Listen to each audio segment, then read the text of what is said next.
오늘 본문에는 아브라함의 이름이 아브라함으로 바뀌는 내용이 기록되어 있습니다. 아브라함은 인생에서 크게 두 번 생애 전환기를 맞게 됩니다. 첫 번째는 갈대아 우르에서 하나님의 부르심을 받고 본토 친척 아버지의 집을 떠날 때입니다. 그때 그의 나이가 75세였습니다. 그리고 두 번째는 그로부터 24년이 지난 다음 아브라함의 이름이 바뀌는 오늘 본문의 일입니다. 이때 아브라함의 나이가 99세입니다. 아브라함의 나이 99세라고 하면 이스마엘을 낳고 난 다음에 13년이 흐른 다음입니다. 아마 아브라함은 이스마엘을 얻고 난 다음에 나름대로 행복한 삶을 살고 있었을 것입니다. 이스마엘을 보면서 인생의 모든 시름을 놓고 그렇게 살고 있었을 것입니다. 이젠 사라가 임신을 하냐 못하냐 이런 고민 갈등 없이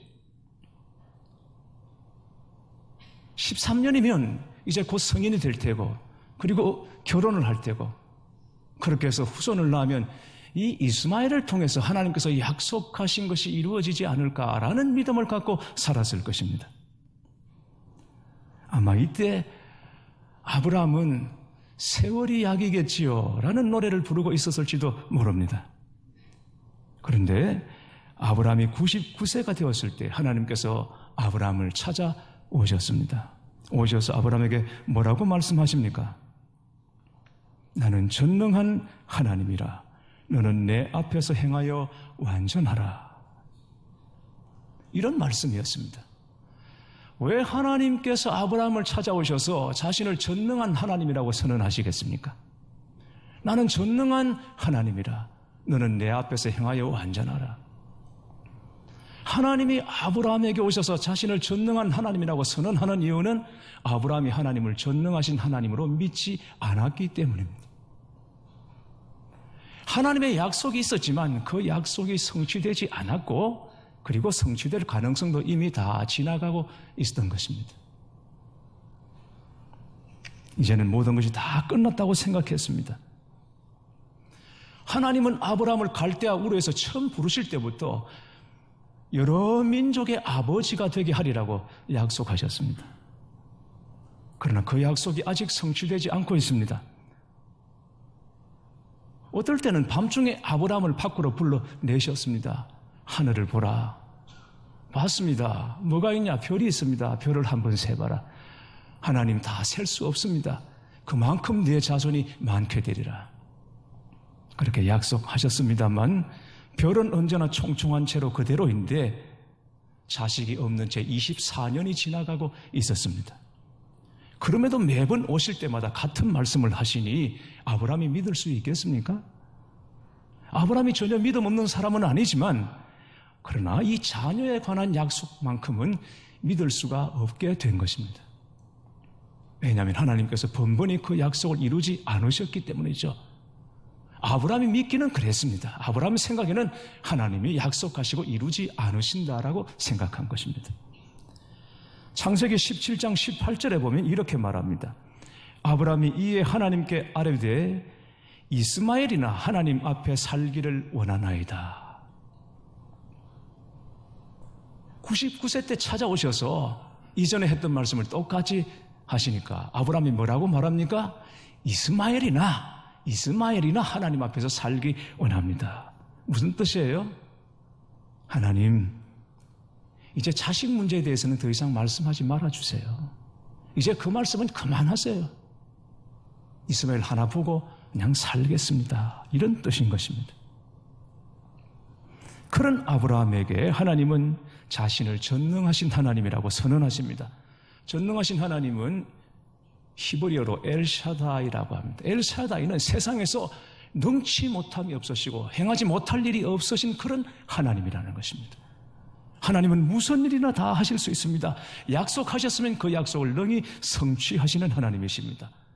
불임이라 할지라도 나이가 아무리 많아도 그 몸에서 자녀를 잉태하게 하실 수 있는 분이라는 것입니다. 그리고는 너는 내 앞에서 행하여 완전하라 하십니다. 하나님 앞에서 완전히 행하라. 교회 여러분, 하나님 앞에서 완전히 행할 수 있는 사람이 어디 있겠습니까? 누가 하나님 앞에서 완전한 사람이 있을 수 있겠습니까? 아브라함에게 요구하셨던 이 완전하라는 명령을 오늘 우리에게 동일하게 요구하신다면 우리는 다 절망하고 말 것입니다. 왜? 하나님 앞에서 우리는 완전히 행할 수 없으니까. 물론 우리가 나름대로 선을 행할 수도 있고 종교적인 열심을 가질 수도 있겠지만, 그러나 그런 것 가지고서는 하나님 앞에 완전할 수가 없습니다. 무엇을 해도 우리는 하나님의 의에 미치지 못합니다. 우리 힘으로는 아무것도 할 수 없는 그런 존재죠. 그럼에도 불구하고 하나님께서 완전함을 요구하셨다면 그것은 어떤 행위의 완전함이 아니라 믿음의 완전함을 말하는 것이 아니겠습니까? 여러분 한번 생각해 보세요. 여러분이 죄인입니까? 의인입니까? 여러분 생각에 하나님 앞에 여러분이 나오셨는데 여러분이 죄인입니까? 의인입니까? 뭐죠, 여러분은? 네, 이런 경우에는 대개 정답이 앞에 있습니다. 여러분이 죄인입니까? 의인입니까? 그렇습니다. 죄인입니다. 그럼에도 불구하고 우리는 의인이라고 말하잖아요. 하나님의 의를 우리가 바라보며 나왔잖아요. 의가 아니면 하나님께 받아들여질 수가 없고 용납이 안 되는데, 죄인임에도 불구하고 우리가 하나님 앞에 의인으로 나온 것은 그리스도께서 우리를 의롭다고 인정해 주셨기 때문입니다.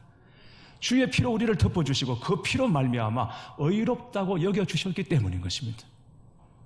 그래서 우리는 행위로는 완전하지 않지만 믿음으로는 완전한 자가 되는 것입니다.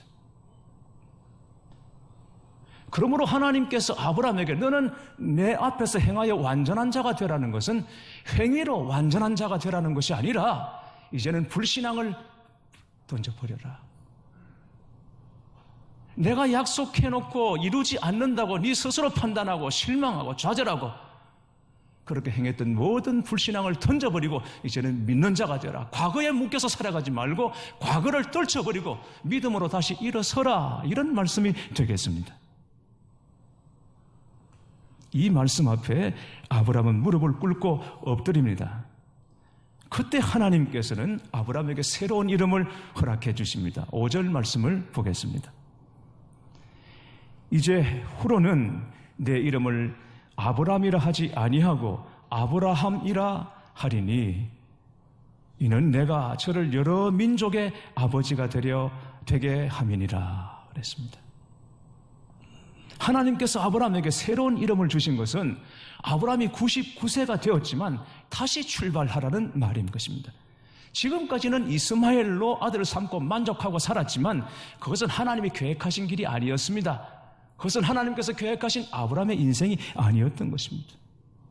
아브라함은 존귀한 아버지라는 뜻입니다. 그런데 아브라함은 많은 사람들의 아버지, 열국의 아버지라는 뜻입니다. 아브라함은 이스마엘 하나 바라보며 이스마엘로 만족 삼고 살아가고 있었지만 그러나 하나님께서는 아브라함이 그런 존재가 아니라 열국의 아버지, 아브라함의 존재를 열국에까지 확장시켜 주시는 것입니다. 자, 여러분 한번 생각해 보십시오. 그 당시에 아브라함을 아는 사람들이 이 아브라함을 어떻게 생각했을까요? 99세 노인이 이름을 바꾸었습니다. 어떤 생각을 했을까요? 아니, 저 노인이 99세에 이름을 바꿔서 얼마나 더 살겠다고, 지금 더 얼마나 살겠다고 지금 와서 이름을 바꾸나, 그렇게 속으로 판단하고 비난하지 않았겠습니까? 그러나 하나님이 바꾸라 하시면 바꾸는 것이고 하나님이 다시 시작하라 하시면 다시 시작하는 것입니다. 아브라함뿐 아니라 아내 사레의 이름도 바꾸어 주십니다. 15절, 16절 말씀을 보시겠습니다. 하나님이 또 아브라함에게 이르시되 내 아내 사레는 이름을 사레라 하지 말고 사라라 하라. 내가 그에게 복을 주어 그가 내게 아들을 낳아주게 하며 내가 그에게 복을 주어 그를 여러 민족의 어머니가 되게 하리니 민족의 여러 왕이 그에게서 나리라. 원래 사라나 사레나 그 이름의 뜻은 왕비 존귀한 귀부인 이런 뜻이에요. 프린세스입니다. 영어로 말하면. 그런데 이 살에 이 이가 들어가면 이게 소유격에 대해서 나의 왕비, 나의 존귀한 자, 나의 귀부인 이런 뜻입니다. 하나님께서 그 나의라는 것을 떼게 하셨습니다. 그래서 왕비, 귀부인. 이전까지는 아브라함의 왕비였고 아브라함의 귀부인이었지만 이제는 아브라함의 왕비가 아니라 열방의 왕비, 열국의 귀부인이 될 것이다. 하나님께서 그렇게 약속하신 것입니다. 하나님의 이름을 바꾸어 주신 것은 이름에 합당한 삶을 살도록 도우실 것이고 인도해 주시고 역사해 주신다는 약속입니다. 아브라함의 나이가 99세가 되어서 죽은 것 같은 몸을 가지고 하나님의 약속을 성취할 수 없는 존재이지만 그러나 하나님은 그런 아브라함을 통해서 열국의 아버지로 살게 하시고 또 그렇게 세워주시고 축복해 주신다는 것입니다. 사랑하는 교회 여러분, 오늘 이 이야기는 아브라함만의 이야기가 아닙니다. 이 이야기는 아브라함만을 위한 것도 아니고 아브라함의 이야기로만 우리가 들었어도 안 됩니다. 아브라함의 이야기가 곧 우리의 이야기고 아브라함의 이야기가 곧 내 이야기가 되는 것입니다. 우리도 아브라함처럼 새 이름을 받았습니다. 그리스도인이라는 이름인 것입니다. 새 이름입니다. 하나님의 자녀, 하나님의 아들, 하나님의 딸이라는 새로운 이름을 우리가 갖게 된 것입니다.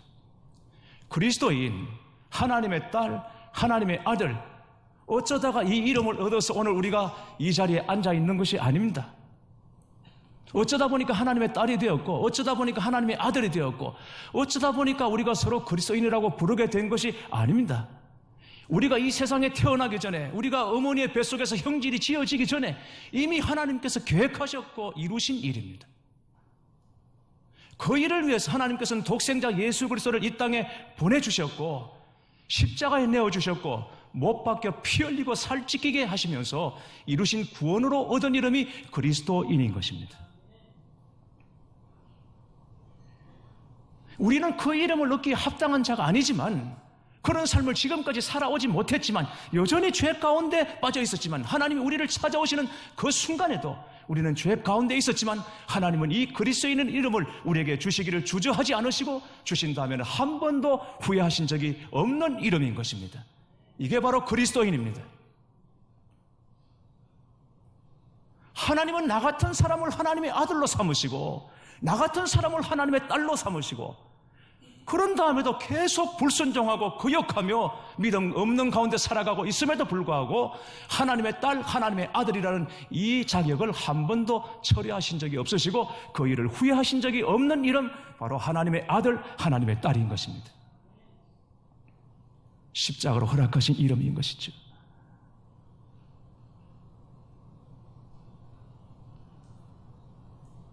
그러므로 그리스도인이 되었다는 것은 세상에서 그냥 이스마엘로 만족하며 살아서는 안 된다는 이름인 것입니다. 사도행전 11장에 가면 제자들이 안디옥에 이르러서 비로소 처음으로 그리스도인이라는 이름을 얻게 됩니다. 사람들 가운데, 세상 가운데 그리스도인이라고 불리게 됩니다. 지금 우리에게 이런 변화가 필요한 것입니다. 마지막 때가 되면 세상에는 두 가지 현저한 부흥의 역사가 일어나게 되어 있습니다. 성경의 예언입니다. 첫 번째는 죄의 부흥입니다. 그리고 또 하나는 성령의 부흥입니다. 여러분 눈여겨 세상을 보시기 바랍니다. 시간이 흘러가고 세월이 지나갈수록 이 현저한 부흥의 차이가 더 왕성하게 일어나게 될 것입니다. 세상에서 죄가 부흥하는 것처럼 또 한쪽에서는 성령의 부흥도 일어납니다. 어제 서울 시청 광장에서 동성애자들이 모여서 쾌어 축제를 열었습니다. 경찰 추산 8,000명이 모였고 자기들 주장으로는 5만 명이 모였다고 그랬다가 나중에 10,000명으로 고쳤습니다.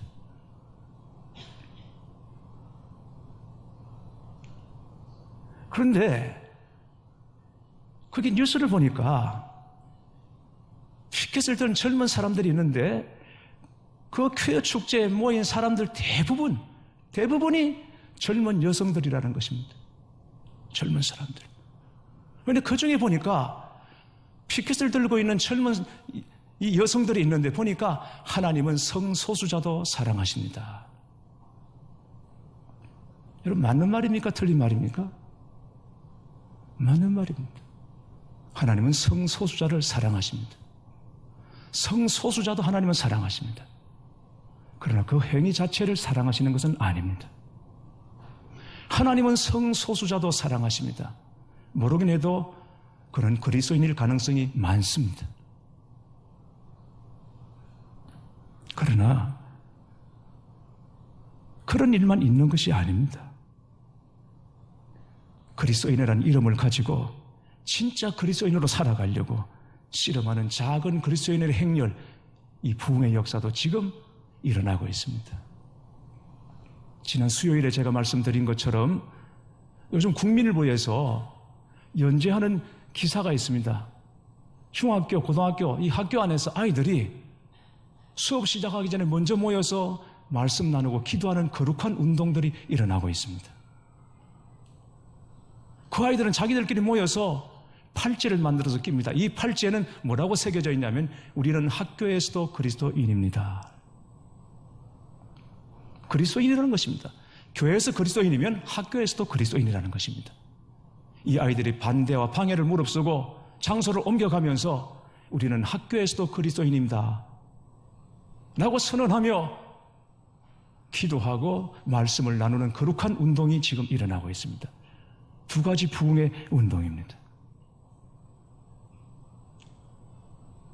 그리스도인이라는 이름은 적당하게 이스마엘로 만족하며 살아서는 안 되는 이름인 것을 이 어린 아이들이 알았기 때문이죠.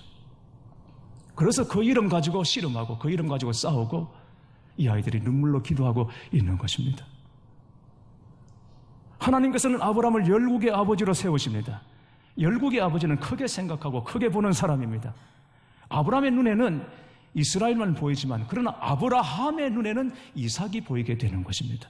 하나님께서 원하시는 것은 눈에 보이는 이스마엘이 아니라 눈에 보이지 않는 이삭인 것이죠. 베드로는 고기 잡는 어부였습니다.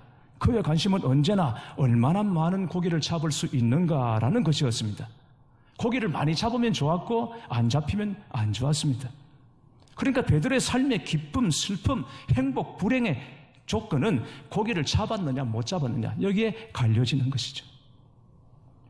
그러던 베드로가 예수님을 만났습니다. 놀라운 변화가 일어났습니다.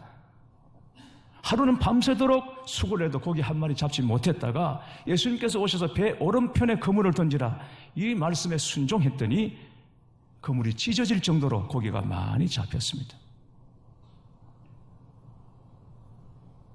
그런데 주님을 만난 베드로는 관심이 더 이상 물고기에 있지 않았습니다. 관심이 그대로 머물러 있었더라면 그물이 찢어질 정도로 고기를 잡고 난 다음에 주님께 매달렸을 것입니다. 어떻게 하면 고기를 더 잡을 수 있습니까? 그 비법과 그 비밀을 가르쳐달라고, 그 기술을 내게 전수해달라고 그런 주님을 붙잡고 매달렸을 것입니다. 그러나 그렇게 주님을 만난 다음에 베드로는 다 버려두고 주님을 쫓았습니다. 베드로의 인생이 바뀌었기 때문입니다. 교회 여러분, 주님 만나면 이렇게 됩니다. 생각이 달라지게 되고 인생의 목표가 바뀌게 되는 것입니다.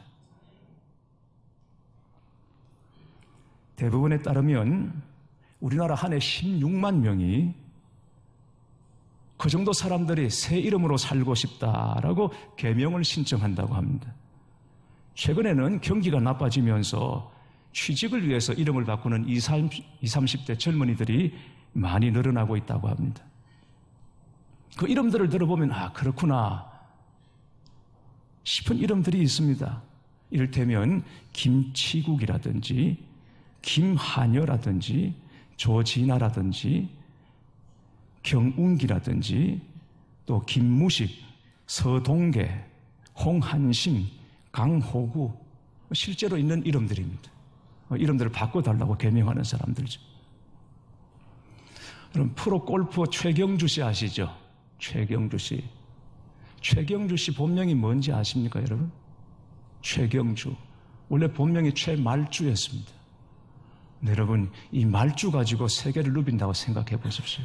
안 어울리죠? 롯데 자이언츠의 손아섭 선수가 잘 치고 있습니다. 손아섭은 본명이 아닙니다. 본명이 최광민입니다. 근데 최광민이었을 때는 성적이 영 안 나오더래요. 근데 이름을 손아섭으로 바꾼 다음에 요즘 실력이 빛이 나고 있죠. 그러나 이름을 바꿔서 저는 손아섭이 잘 친다고 생각하지는 않습니다. 쌓인 거죠. 그동안 경험과 실력이 쌓인 거죠. 연예인들은 하도 예명이 많아서 다 일일이 말하기도 어렵습니다. 사람들이 새롭게 살아보겠다고 이름을 바꾸고 마음에 품은 뜻을 이루어보겠다고 조상의 묘를 이장하고 여러 가지 일들을 하지만, 그러나 여러분, 궁극적으로 인생은 그렇게 해서 바뀌는 것이 아닙니다. 궁극적으로 인생의 변화는 오직 예수 그리스도 안에서 일어나는 하나님의 역사임을 믿으시기 바랍니다. 주님 안에서만 인생이 바뀌는 것입니다. 하나님이 아브라함에게 주신 모든 축복은 결국 예수 그리스도 안에서 성취되고 완성이 되는 것입니다.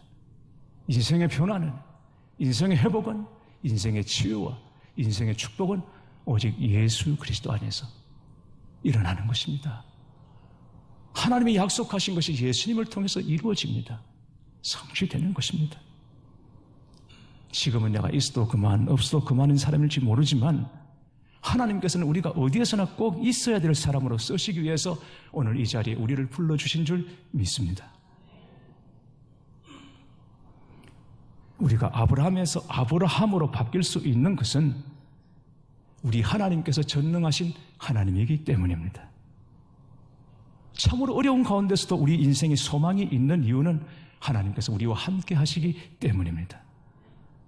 전능하신 하나님께서 아브라함이라 하지 말고 아브라함이라 하시면 아멘하고 그대로 믿고 순종하면 되는 것입니다. 믿음이 무엇입니까? 나는 할 수 없지만 하나님께서는 하신다고 인정하는 것이죠. 예수님께서 말씀하셨습니다. 사람으로는 할 수 없으나 하나님으로서는 다 하실 수 있느니라. 나의 신분을 잊은 채 여러분 살아가고 있는 것은 아닙니까? 예수님을 영접한 사람은 모두 다 성령의 능력으로 거듭나서 새로운 존재가 된 사람들입니다. 전에는 죄와 허물로 죽었던 사람들이지만은 그러나 이제는 그리스도 안에서 성령의 능력으로 살아있는 자가 되었습니다. 우리가 하나님의 말씀을 듣기는 하겠지만 어떻게 이 말씀에 다 순종할 수 있습니까? 그렇지 않습니다.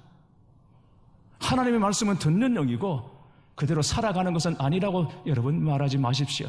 하나님의 말씀에 순종할 수 없다고 여러분 말하지 마십시오. 나는 능력이 부족해서 아무것도 할 수 없다고 핑계하지 마십시오. 그런 핑계를 그만두어야 합니다.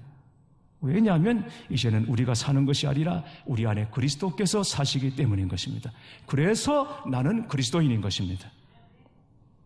그리스도인이라는 이름은 주님이 나와 함께 하시고 주님이 내 안에서 더불어 사신다는 증거인 것입니다.